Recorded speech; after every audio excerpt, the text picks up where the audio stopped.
Hola a todos, estamos aquí en un nuevo vídeo de Derecho Internacional Privado y esta vez vamos a dar el tema 13, problemas de aplicación de las normas de Derecho Internacional Privado, segunda parte. Como orientaciones diremos que la norma de conflicto vincula a todas las autoridades judiciales y no judiciales. La función de la norma de conflicto reside en localizar la situación contemplada bajo el ámbito de uno u otros ordenamientos con los que la situación se halla vinculada, lo que provoca problemas específicos. Primero, la aplicación del derecho extranjero con el que la situación se halla vinculada y la distribución de la carga de la alegación entre la parte interesada y el juez competente para conocer. Y segundo, rechazo del ordenamiento requerido cuando las normas de conflicto inicialmente designado utilicen para la misma materia una conexión diferente, el reenvío, o localizar una segunda localización si el sistema es de base plurilegislativa, remisión a un sistema plurilegislativo, o adoptar dos normas implicadas que llegan a resultados injustos o contradictorios, adaptación, o que la norma escogida vulnere principios o valores de nuestro ordenamiento. Entonces hay que descartarla dentro de ciertos límites, excepción de orden público. La aplicación del derecho extranjero. Los tribunales y autoridades aplicarán de oficio las normas de conflicto del derecho español, artículo 12c del Código Civil.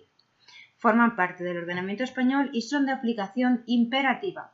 Régimen de alegación y prueba del derecho extranjero. El principio iura novit curia no opera respecto del derecho extranjero. No obstante, la aplicación del derecho extranjero no es renunciable, como así establece la práctica jurídica y la propia doctrina. El régimen de alegación y prueba del derecho extranjero depende del valor o la naturaleza que se atribuya al derecho extranjero. Unos sistemas, como el español, equiparan el tratamiento procesal del derecho extranjero al tratamiento de los hechos. La carga de la alegación y la prueba recaen sobre quien la invoca o pretende hacerlo con su pretensión. En otros sistemas, las partes alegan y prueban la aplicación del derecho extranjero, al tiempo que el juez coopera.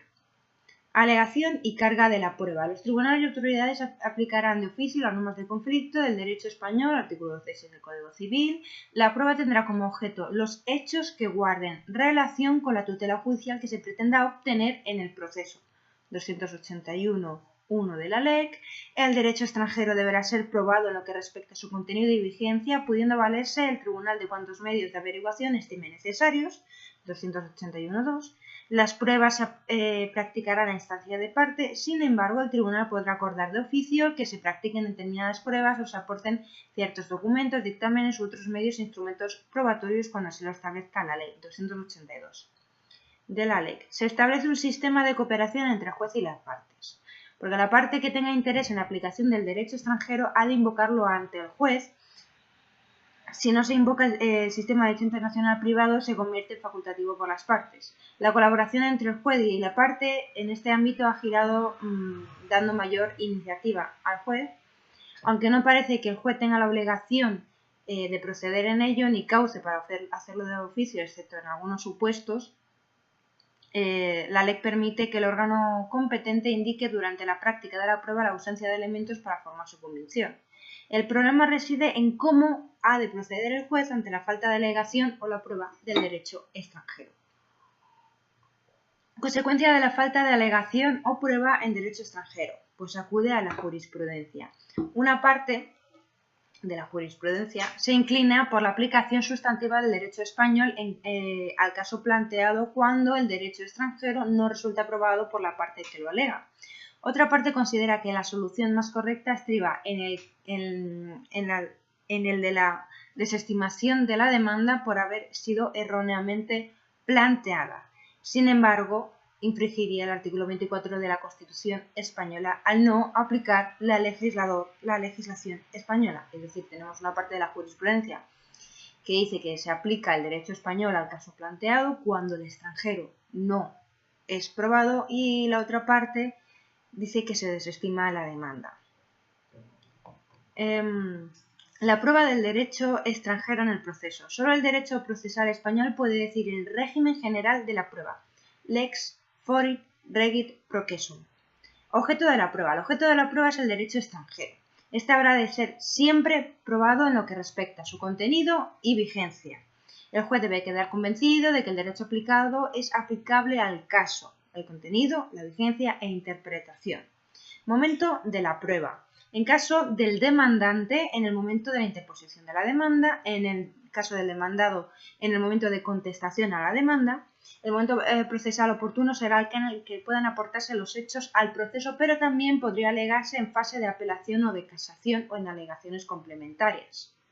Medios de prueba. Tenemos prueba documental, que son pues, certificaciones traducidas, legalizadas o apostilladas, emitidas por la Secretaría General Técnica del Ministerio de Justicia, diplomáticos o cónsules españoles acreditados en el país cuyo ordenamiento se reclama o por diplomáticos o cónsules acreditados en España.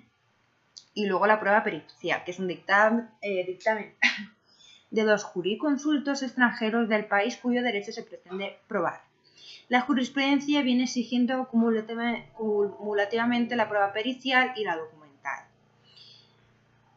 La Ley de Cooperación Jurídica Internacional del 2015 introduce dos novedades, como que afirma que corresponde a los órganos judiciales españoles determinar el valor probatorio de la prueba practicada para acreditar el contenido y vigencia del derecho extranjero, y se rechaza el informe o dictamen nacional o internacional que pueda tener carácter vinculante para los órganos judiciales españoles.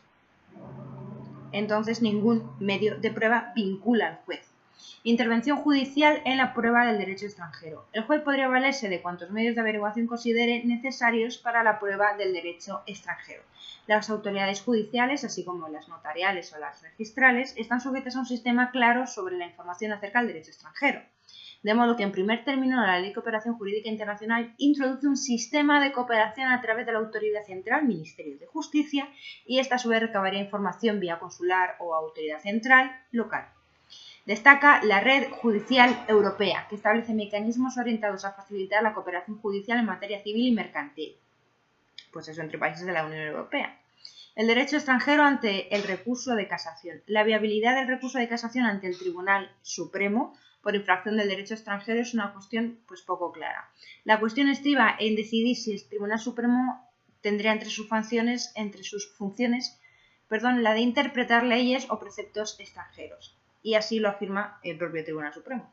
La aplicación extrajudicial del derecho extranjero. La aplicación extrajudicial del derecho extranjero tiene lugar principalmente por autoridades no judiciales, que son las notariales o las registrales, o que también cónsules españoles, la abogacía del Estado cada vez que el Estado sea demandado o demandante en sus relaciones con el derecho privado. El derecho extranjero ha de ser objeto de prueba tanto en sede notarial como para la calificación registral. La carga de acreditar recaerá sobre el interesado. La prueba del derecho extranjero en el ámbito registral y notarial recibe también tratamiento procesal de los hechos, pero ofrece ciertas particularidades, ¿vale? Porque, por ejemplo, en principio le resulta de aplicación el régimen general de alegación y prueba del derecho extranjero. En cambio, se pueden acogerse al sistema de cooperación de la Ley de Cooperación Jurídica Internacional para recabar información acerca del derecho extranjero. El derecho extranjero deberá ser probado.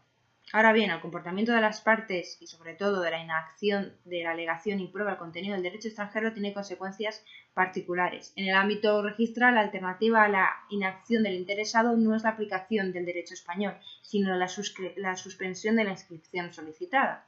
Si el interesado no aporta el documento a inscribir o no lo presenta, pues no se puede inscribir. Y si no se puede inscribir, pues no se inscribe.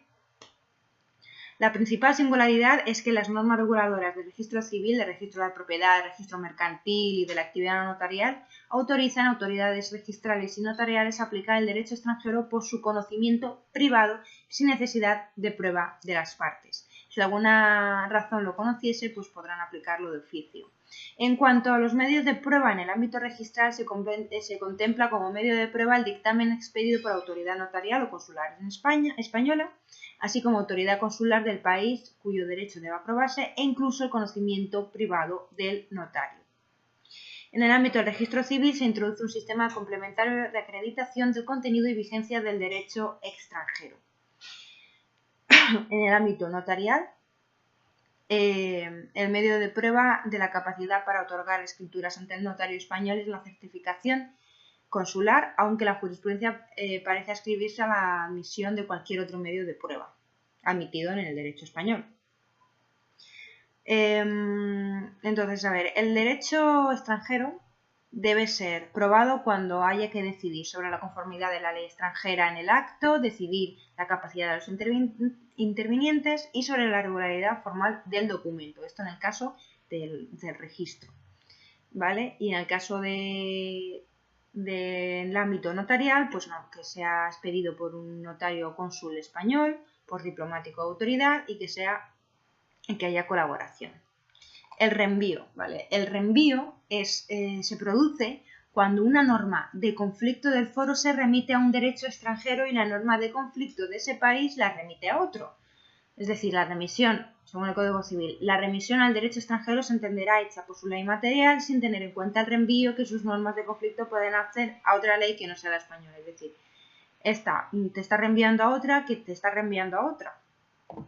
Clases. Tenemos reenvío de retorno o de primer grado. La cuestión reside en si se debe admitir o no el reenvío de retorno que el ordenamiento extranjero provocaría a favor del ordenamiento español. El Código Civil lo admite cuando la remisión de la norma de conflicto del ordenamiento inicialmente designado tiene lugar a favor de la ley material española. Entonces aplica el derecho interno español. Pero si es a otro derecho extranjero, el juez español aplicará el derecho interno del país que corresponde. Luego tenemos un reenvío de segundo grado, posibilidad de que la norma de reenvío designe un tercer ordenamiento. Tiene lugar cada vez que el ordenamiento designado por la norma de conflicto del foro localice la cuestión bajo un tercer ordenamiento distinto de los anteriores. Es decir, una norma española pues eso, de conflicto con otra extranjera y esa te reenvía otra vez a la española. Esa es la de primer grado. Y la otra es que la norma a la que tú estás, la norma de conflicto extranjera, te reenvía a su vez a otra más, a otro tercer ordenamiento. Situación actual en el tratamiento del reenvío. Se ha venido aceptando el reenvío de retorno como un medio de hacer efectivo el principio de universalidad en la transmisión de los bienes. También ha sido utilizado para evitar que la sucesión quede resuelta por leyes diferentes. De tal modo que debe rechazarse el reenvío de retorno si conduce a un fraccionamiento de la sucesión. La remisión a un sistema plurilegislativo. Concepto, pues bueno, como concepto diremos que en la búsqueda de la respuesta material aplicable al caso, ¿vale? Una dificultad adicional puede surgir cuando en el ordenamiento designado por la norma de conflicto española coexisten una pluralidad de ordenamientos jurídicos potencialmente aplicables a la cuestión planteada. Esto ocurre cada vez que el ordenamiento extranjero constituye lo que técnicamente se denomina un ordenamiento jurídicamente complejo, como pasa por ejemplo aquí en España, que es un ordenamiento complejo porque tiene varios subordenamientos. O bueno, que por ejemplo en Alemania pasa más de lo mismo. La base del Estado plurilegislativo puede ser territorial. Da lugar a conflictos interterritoriales que pueden tener repercusiones o verse involucrados como un medio internacional. El ámbito de materias en el que se da una mayor incidencia del fenómeno plurilegislativo es el referente al derecho de familia y sucesiones. Por el contrario, su incidencia es menor, por ejemplo, en el ámbito patrimonial o económico. Ya está, es complicado pues eso cuando hay varios ordenamientos y es un ordenamiento plurilegislativo, como pasa en el caso español, el caso alemán, por ejemplo.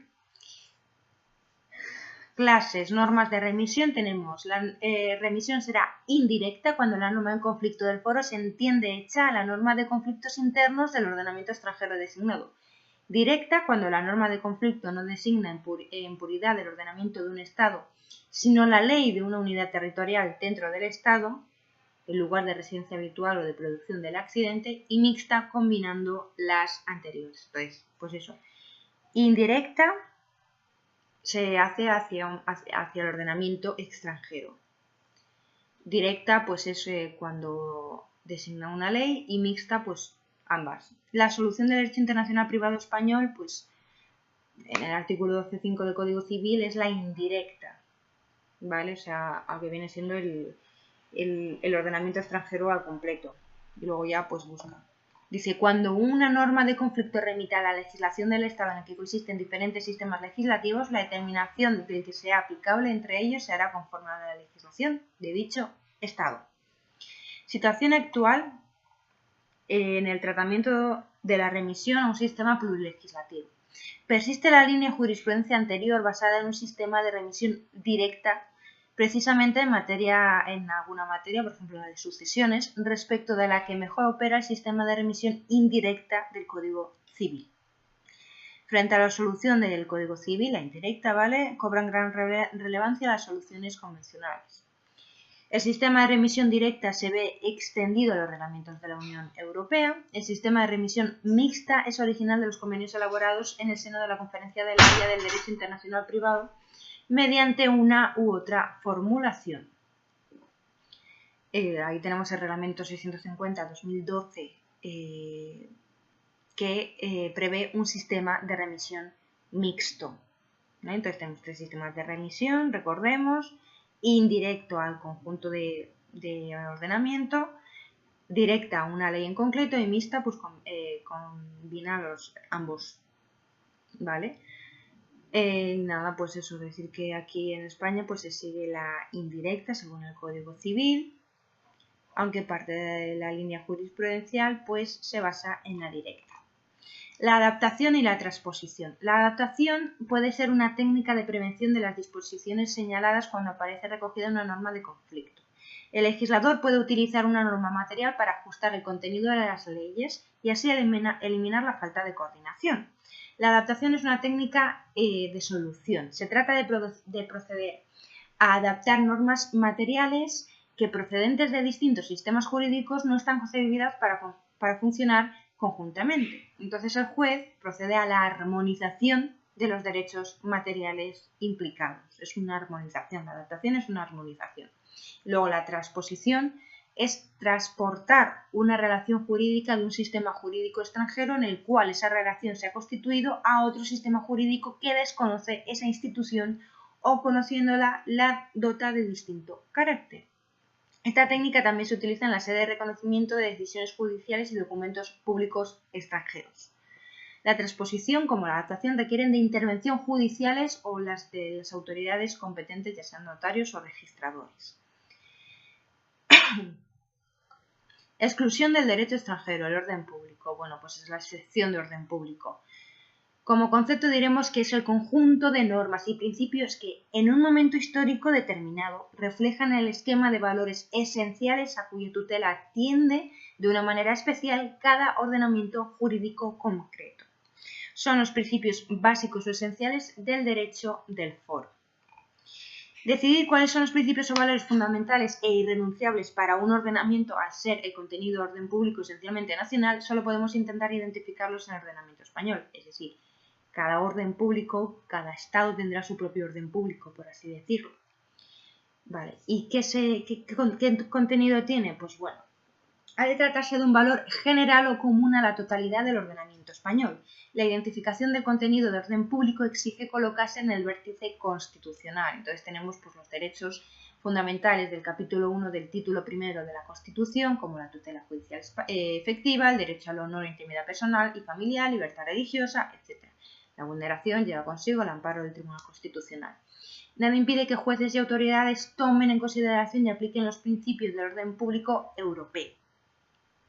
Los derechos humanos reconocidos en los tratados internacionales constituyen un canon de interpretación de los derechos fundamentales recogidos en la Constitución. Caracteres. Temporalidad. El orden público debe adaptarse a los valores imperantes de una sociedad en un tiempo determinado. Excepcionalidad. El recurso de cláusula del orden público ha de ser entendido restrictivamente. Y relatividad. El juez debe decidir en qué aspectos del derecho al foro puede ceder ante el derecho extranjero, lo que exige del juzgador una opción casi personal en cuanto al valor y fundamento del derecho al foro.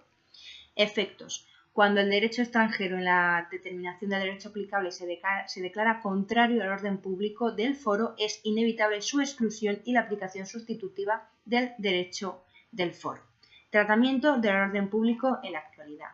En general, las cláusulas sugieren a los jueces nacionales la posibilidad de invocar el orden público como motivo de exclusión del derecho designado por la norma de conflicto cada vez que la norma extranjera proyectada sobre la situación a enjuiciar vulnere el orden público del foro, es decir, en ese caso en concreto y con alcance manifiestamente contraria al orden público.